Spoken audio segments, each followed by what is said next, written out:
Hello everyone! Long ride naman tayo. Papakita ko sa inyo yung mga gandang kalsada. Papuntang KM90. Let's go!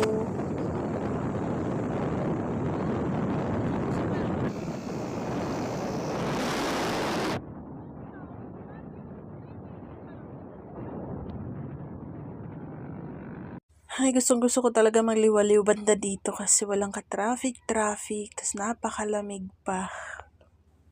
Yung kalsada na to ay bahagi pa rin ng Marilaki Highway. Pero wala na mga nagtatambay doon or mga nagre-race kasi lagi na may bantay ng mga pulis. Dahil dun sa nangyaring incident. Tignan nyo naman kung gaano kaganda yan, diba? Gaano kalamig.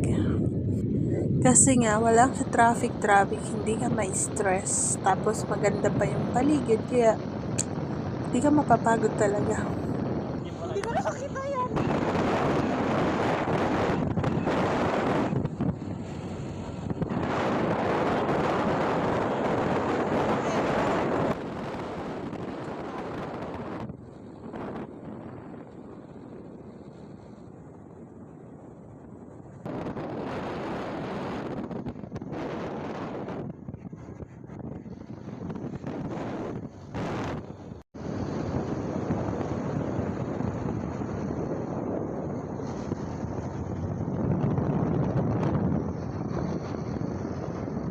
Pag ganito na medyo may liwanag na. Medyo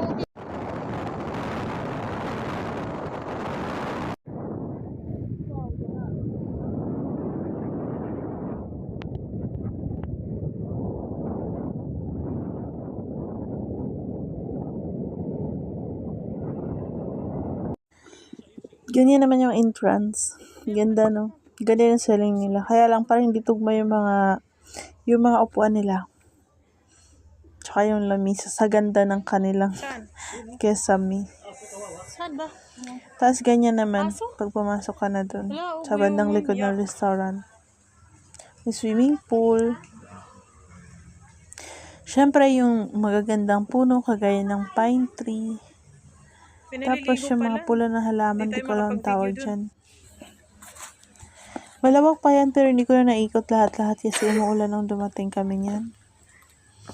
Tapos meron silang fish pond. May mga isda yan last year nang pumunta ako dyan. Ang ganda ng mga isda, hindi ko sure kung meron pa yun kasi nung pumunta ako wala akong nakita. Ayan o, ang ganda sa mag-swimming dyan. Di ako na-swimming dyan kasi wala naman sa plano na mag-swimming ako. Hindi ko alam pati kung kung gusto ko mag-swimming. Diba ang ganda? Sa restaurant naman nila, okay naman yung pagkain. Yung milk tea yung gusto ko dito.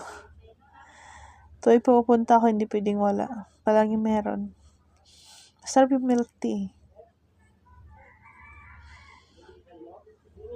Yan, di ba ang ganda? Mga riders yung karamihan sa kanilang customer dito. Kasi yung... Yun lang guys, thank you for watching. Please subscribe. Bye-bye.